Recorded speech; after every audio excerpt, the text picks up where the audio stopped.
Hariom, minha gente! E como as dúvidas vão chegando, hoje é dia de falar em como começar esse processo de mudança transformadora na vida da gente. Hariom, minha gente! Sejam bem-vindos ao nosso podcast Fé, Axé e Acarajé. E hoje esse assunto da mudança, a gente vai tratar de como começar a caminhar nesse sentido, na direção de mudanças, né? Nem tudo que a gente faz ocasiona em uma mudança significativa na vida da gente. E inicialmente a gente se depara com várias situações como essa.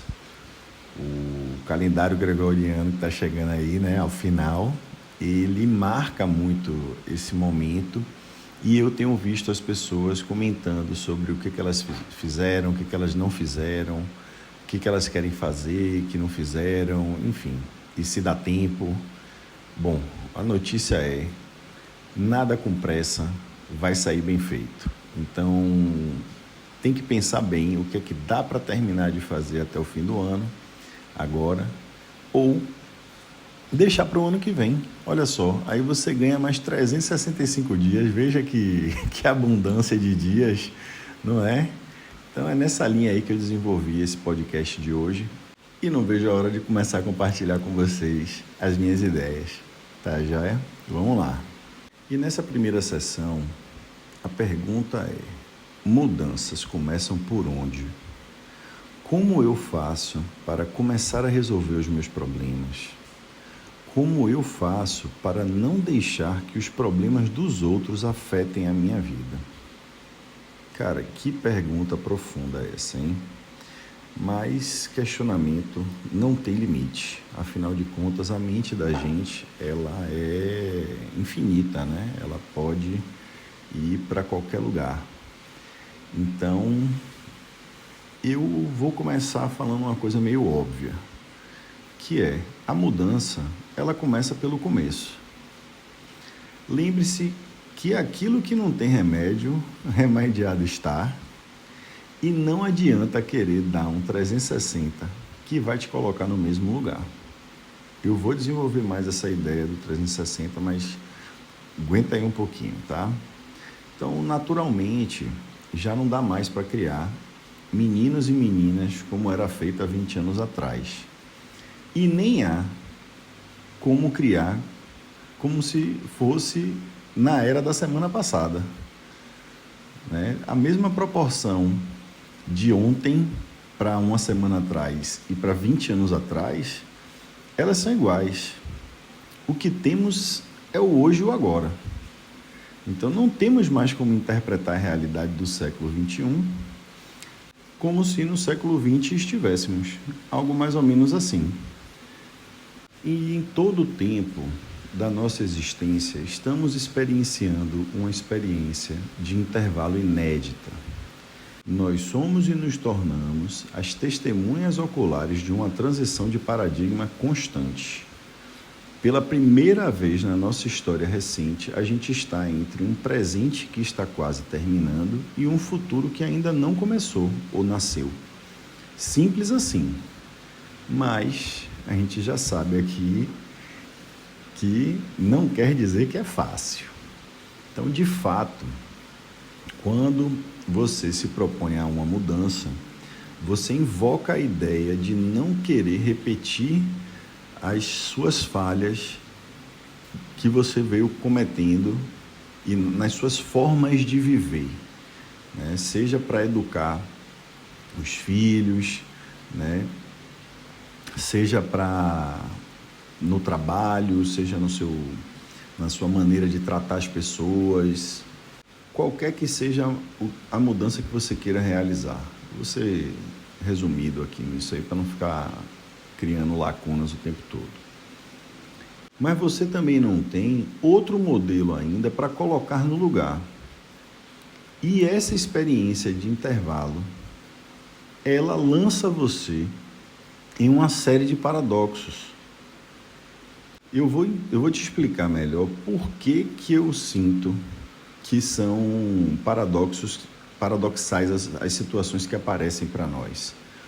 Veja, por exemplo, nós somos uma sociedade extremamente hedonista, ou seja, elegantes de maneira demasiada, e o hedonista é aquele que busca o prazer como finalidade da vida, negando o sofrimento e fazendo de tudo para se afastar daquele sofrimento, mas através da negação, e que valoriza de maneira muito destacada o prazer. Mas nós não estamos necessariamente mais felizes. Nós estamos obcecados com a saúde, mas a saúde mental não anda lá muito bem. E quem disse que saúde mental não é saúde? A gente nunca teve tão conectado, interligado, mas nos sentimos tão sozinhos. Você ouve isso em tudo quanto é lugar. E é verdade. Eu sinto isso, né? Nós continuamos desejando que os nossos alunos estejam enfileirados, sejam excelentes, sejam atentos, mas queremos que eles sejam criativos e disruptivos, né? Que causem uma ruptura, sejam modernos, né? A ponto de abrir uma startup no Vale do Silício, por exemplo. E a percepção de tudo isso pode te gerar uma mudança, um ímpeto de mudança. E nesse caso, ou você busca uma dopamina correta, saudável, ou você vai sofrer. E aí eu invoco você a se perguntar: você acha que você é o único ser humano, homem ou mulher, deste planeta que se sente triste? Quando você diz, estou com depressão, eu te respondo imediatamente, bem-vindo ao mundo, bem-vindo ao grupo. Que bom que você chegou, a gente estava sentindo sua falta e precisando da sua energia aqui, né? Essa é a minha sensação, de acolher realmente quem está pensando que não vai haver situação difícil, momentos para baixo, situação difícil dentro da situação que já está difícil, inclusive. E daí você acha que eu não passo por momentos depressivos também? Às vezes sim. Ou você acha que eu não me entristeço? Às vezes. Acha que eu não me sinto exausto quando todo mundo se sente exausto? Todos nós sentimos tudo isso. Isso é o que nos faz únicos e, como grupo, diferenciados. Isso é o que nos torna seres humanos. Não somos seres humanos porque encaramos a luta e obtemos uma vitória instantânea no momento que aquela batalha aparece. Somos homens e mulheres porque encaramos a batalha e continuamos na batalha quando sentimos que estamos perdendo e sentimos que estamos perdendo e seguimos lutando e firmando nossos pés e dizendo: até que a morte nos separe, esse sou eu e lutarei essa batalha independente de qualquer batalha seja, né? Aquele ímpeto, né? de querer vida, de querer viver. Porque, segundo Marcos Aurélio, não é o medo de morrer que mais tem que nos afetar, e sim o medo de não começar a viver quanto antes, né? Então, entrou naquele período, já vamos pensar em sair dele, né? Deixar a tristeza fazer o papel dela, mas seguir em frente. Resiliência. E eu vou falar uma coisa para que você entenda como é sair de uma situação como essa, como é mudar um quadro como esse. É você enxergar, no caso, você passando por isso, é você começar a enxergar a beleza nas coisas. Você vê a beleza de uma planta, você parar para admirar aquilo, você vê a beleza de um pôr do sol, você parar para admirar aquilo, você perceber que, por mais que você esteja triste, esteja chovendo lá fora, você admirar a chuva, você mudar um pouco essa forma de pensar, como se, ai meu Deus, eu queria sol, porque só o sol me ajuda. Não, a chuva também vem para trazer muita coisa boa, para limpar, né? Tem gente que fala que a chuva veio para limpar. Então, tudo é bonito. Da mesma forma que quando você vir alguém fazendo algo belo, elogie aquilo. Vai que aquela pessoa está precisando escutar aquilo. E o que é para você apenas um momento, para aquele que ainda não percebeu a humanidade e a naturalidade de se permitir ser triste e de estar triste, pode ser o que faltava na vida deles. Então perceba que eu estou falando do agente que recebe o impacto da depressão e provavelmente foi um elogio que ele recebe que reforçou a vontade dele continuar vivendo. Sair daquele lugar, porque é disso que a gente está precisando. De elogio. A gente tem que se elogiar. E quem elogia significa que está elogiando dentro. Quem elogia fora está elogiando dentro. É um pouco sobre isso que eu queria trazer a ideia para vocês. Então a gente não vai conseguir fazer isso sozinho, percebe? E eu confesso para você, um dos momentos que eu percebi isso, eu já estava cansado de padrões, de repetições, mas foi em uma cerimônia de ayahuasca, do Santo Daime, do chá, que eu passei a noite inteira sentado, meditando, e notavelmente eu estava sofrendo naquele momento. E eis que no final da consagração, uma pessoa virou para mim e disse: Baba, o pessoal me chama de Baba, Baba, você sofre tão bonito, você tem que ver você sofrendo. Olha que coisa. Eu ali calado, meditando, olhando para todo aquele filme, aquelas emoções passando pela minha cabeça. E aí sofrer passou a ser um momento muito especial na minha vida. Hoje eu sofro sorrindo às vezes, inclusive. Porque pelo menos eu me aperfeiçoei tanto no meu sofrimento que ele até me rende elogios. Veja só você. Então, antes de tentar resolver um problema, certifique-se primeiro de que o problema é seu. Pegou essa visão? Se um amigo seu está passando por uma situação difícil no relacionamento dele, aí você sente que você precisa ir lá e ajudar a pessoa a arrumar as coisinhas dela, para, enfim, ela sair daquele lugar. A pergunta é, você está indo lá empacotar a caixa dos outros?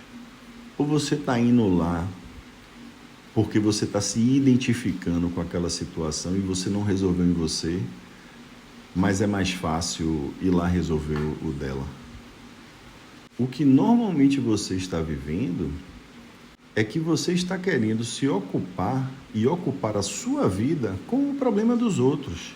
E aí você ainda dá aquela de bom samaritano. É melhor eu ir ajudar o outro enquanto eu estou aqui na minha situação do que sair, beber, fazer uso de substâncias tóxicas. Mas você tem que perceber que o seu sofrimento pode vir em doses de cuidar do problema dos outros, que talvez seja tão tóxico quanto. Deixar de cuidar dos seus problemas para cuidar da vida do problema dos outros é viciante, gente. Então não ache que isso é sair do sofrimento, mas é um caminho, é paradoxal. Percebe? Porque a partir do momento que você tem vontade de ajudar fora, significa que a vontade de ajudar dentro chegou. Então não é de todo mal, mas não ache que isso é a resolução da depressão. A depressão acabou ali. Não, você ainda está nela. Então a autoestima da pessoa está tão baixa que ela quer ver o sofrimento da outra pessoa para assim conseguir lidar com a própria circunstância em que está vivendo. Vou salvar alguém para me sentir bem comigo mesmo. Olha o paradoxo. Olha que loucura. E é uma situação bem complicada, porque às vezes é a coisa certa a se fazer. Alguém foi agredido e precisa do seu auxílio. Se for por isso, tudo bem. Mas se certifica de que você não está indo lá para exercer uma compaixão que não é a compaixão que vai trazer uma dopamina positiva para você. Você só está vendo mais sofrimento na sua frente e não é isso que define solução. E por outro lado, veja se não é um vício seu por drama. Existe isso também. E esse vício por drama promove a adrenalina vira dopamina, parece ruim, mas você não consegue parar. E isso gera codependência. É depender demais nas outras pessoas. Ou na outra pessoa, inclusive, viu? Pode estar falando de um nível assim, de você estar dentro da sua casa e você tentando tratar, né, saindo do seu lugar de poder para ir cuidar do problema do outro. Cuide primeiro de você. Mateus fala. Ama o próximo como ama a ti mesmo. A partir do momento que você se amar, esse amor transbordará por você e atingirá todos à sua volta. Foi isso que ele quis dizer. Vamos lá para a segunda sessão. E como eu devo tratar dos meus planos para o final de semana? O que você chama de planejamento genuíno? Eu gostei muito dessa pergunta e eu acho que você vai entender por que eu trouxe essa pergunta em meio a esse questionamento que a gente acabou de tratar aqui. Se você não quer ir, então não vá. Não vá, velho. Não vá, fique aí, fique no seu cantinho, fique se cuidando, vá beber sua água morna, vá beber um chazinho de relaxamento, ore por essa pessoa, sabe? Ore pelas pessoas com quem você iria se encontrar, ore para que aquele encontro seja maravilhoso. Porque mudança, gente, ela só acontece quando você passa pelo que você precisa passar para entender que, se você vai ou não, isso não faz a menor diferença. Eles não se importam com você ou sua presença. E se eles se importam com você, eles não se importam se você vai ou não. Só porque você tem tempo livre não significa que qualquer um que peça para você usar seu tempo livre com essa pessoa está intitulado a isso. Quando você vê que tem um calendário livre, a maioria das pessoas pergunta a você por aquele tempo. E logo o tempo passa a ser deles e não seu. Só deixa de ser seu porque outra pessoa clamou por ele. Isso faz com que seu tempo passe a ser deles. E somente assim você se surpreende pelo fato que seu investimento do tempo rendeu absolutamente nada para a sua pessoa ou seu ser. Assim você entregou na mão de alguém o seu bem mais valioso, ou para todo mundo menos para você. Pessoas que normalmente dão um retorno bem pequeno por ele, porque só você sabe o valor do seu tempo. E por que, Bernardo, você acha que o tempo é o seu bem mais valioso e tudo mais? Eu vou dizer a você, eu digo a você, o seu bem mais precioso. Quando você não tinha dinheiro, que você não fazia renda, ganhava mesada ou não ganhava mesada, o que é que você tinha para oferecer em troca de alguma coisa? Quando você não tem dinheiro, a única coisa que você tem é tempo. Então é a única moeda que você possui para gastar ou negociar para se melhorar ou se aproximar dos seus objetivos. Logo, essa é a única moeda de troca que você tem. Então, por que diabos você vai entregá-la de mão beijada para qualquer um que não seja você? Me diga aí. Então, já fizeram a conexão aí, né? Da sessão 1 com a sessão 2. Vamos para a sessão 3. Porque ela vem com tudo agora, viu? Vamos lá. Qual a diferença entre resistência e intuição? O que está acontecendo? É a minha intuição me dizendo que eu devo desistir porque eu não sinto que isso é correto? Ou isso é só besteira ou resistência do meu ego? Cara, vou dizer Vou repetir as palavras que o Steven Pressfield ele fala. Não prepare, comece. Nosso inimigo não é a falta de preparação, nem a dificuldade do projeto, ou o estado do mercado, ou o vazio das nossas contas bancárias. O inimigo é a resistência. Nosso cérebro tagarelando, produzindo desculpa o tempo inteiro. Então comece antes de estar pronto. Não é isso? Alguma dúvida até aí? Eu acho que eu respondi as 3 perguntas dessa sessão nessa frase, mas vamos desenvolver, tá? Vamos desenvolver, gente. No meu caso, eu falo isso, gente, porque eu sinto a mesma coisa, tá? Eu não sou imune a isso que vocês estão vivendo, não. Mas o meu mantra para isso é: quando na dúvida é resistência, quase nunca é intuição. Eu estou tão consciente dessa força que eu sou consciente de que eu sofro uma tendência de me auto-sabotar. E por isso, eu sempre sei que qualquer voz que vem da minha cabeça é resistência. Logo, todos os dias, não ceda para esse caminho. Não importa o que for. Vai lá e faz. Começa fazendo aos pouquinhos que você vai chegar onde você quer chegar, aos poucos. Inclusive, eu conheço situações que a gente deixa até de perseguir aquilo que a gente estava perseguindo e o objetivo vem até nós. É impressionante. Mas, voltando à pergunta, que fala da resistência, né, da intuição, é bom a gente trazer isso para uma coisa que a gente possa palpar. Então, vou ser bem objetivo aqui com vocês. Se você quiser enriquecer, ou se você quiser ser livre, o caminho é o mesmo. Pare de consumir hoje. Todos os perdedores no mundo são consumistas. Todos os bilionários no mundo são produtores. Todas as pessoas livres pararam de consumir. Consumistas assistem filmes, produtores leem livros, consumistas compram objetos que perdem valor ao longo do tempo, produtores compram coisas que ganham valor com o tempo.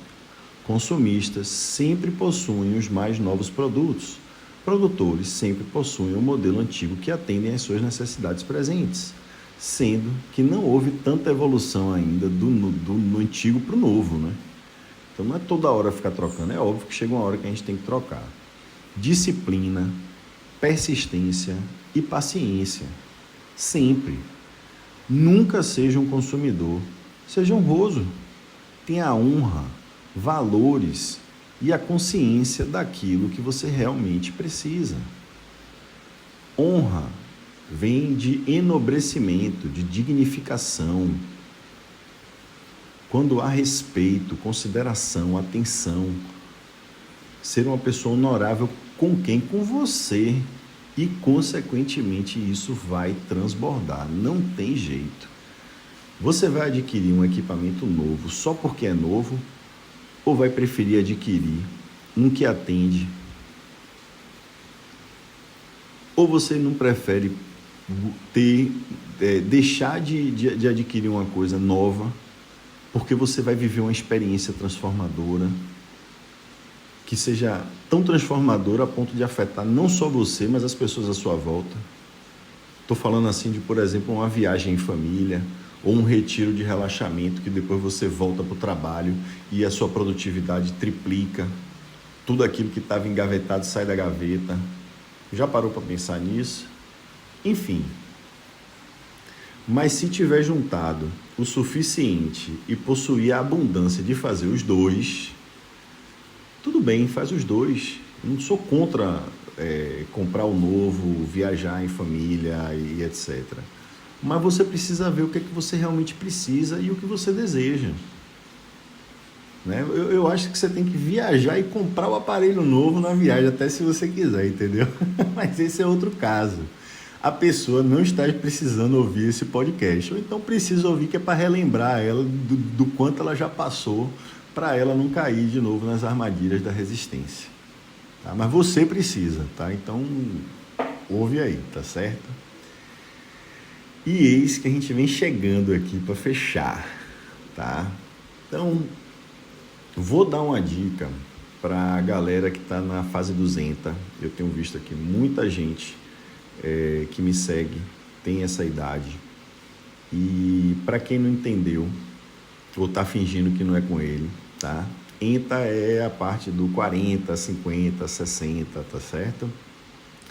Mas para quem ainda não está lá, você já pode começar a se educar para isso. Há 10 anos atrás, eu comecei a mapear minha saúde anualmente, mais de 10 até, tá? Eu tinha 27 anos, eu comecei a mapear seriamente, anualmente, a minha saúde, né?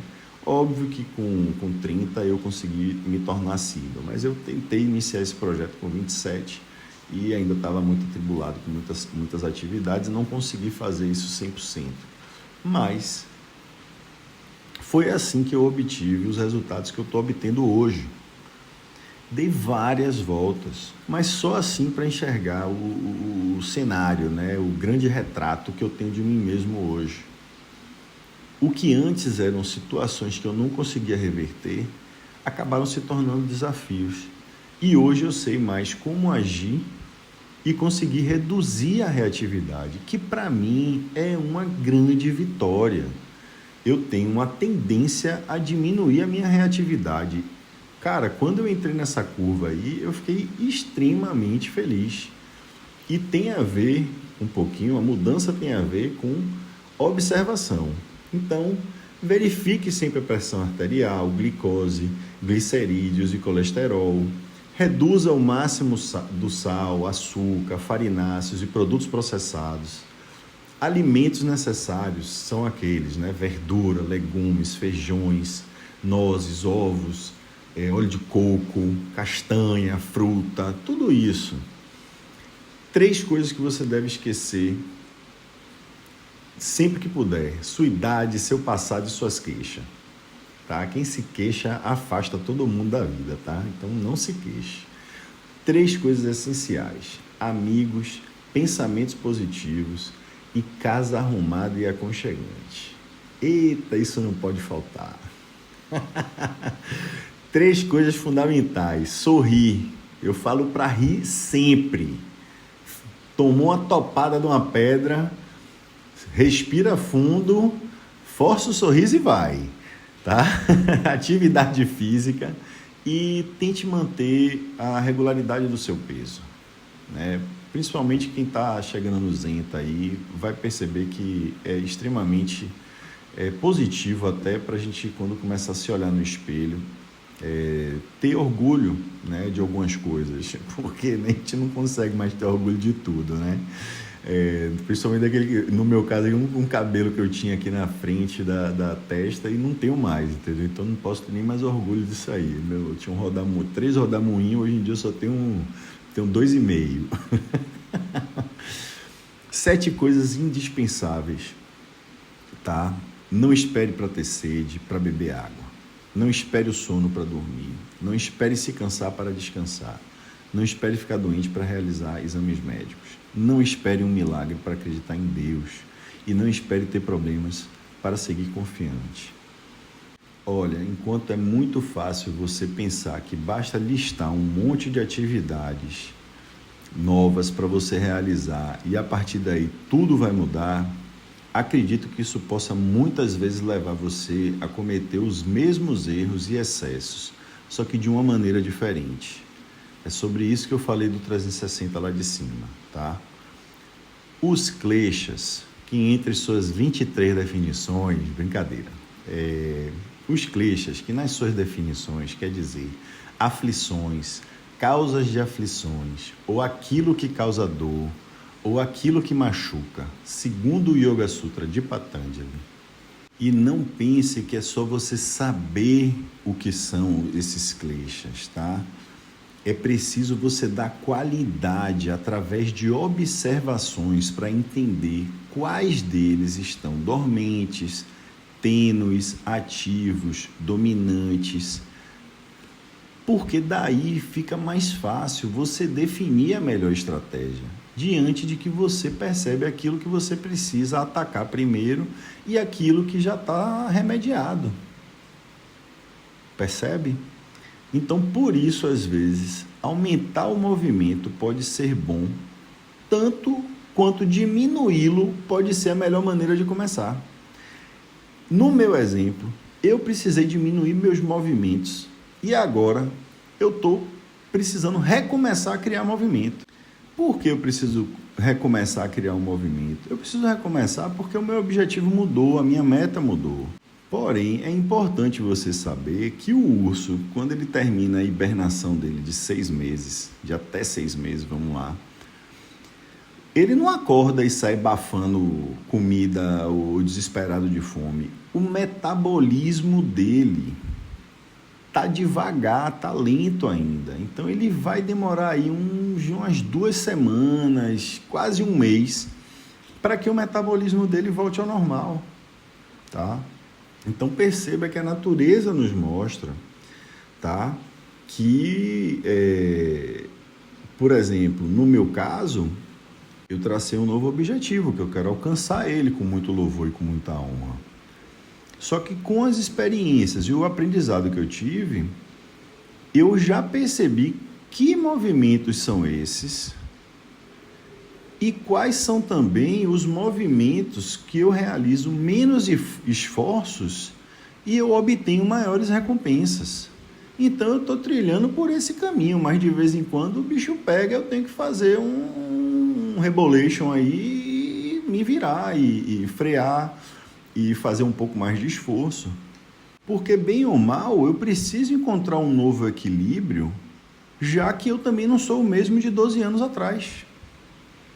Percebe? Quando eu comecei nessa caminhada aí né?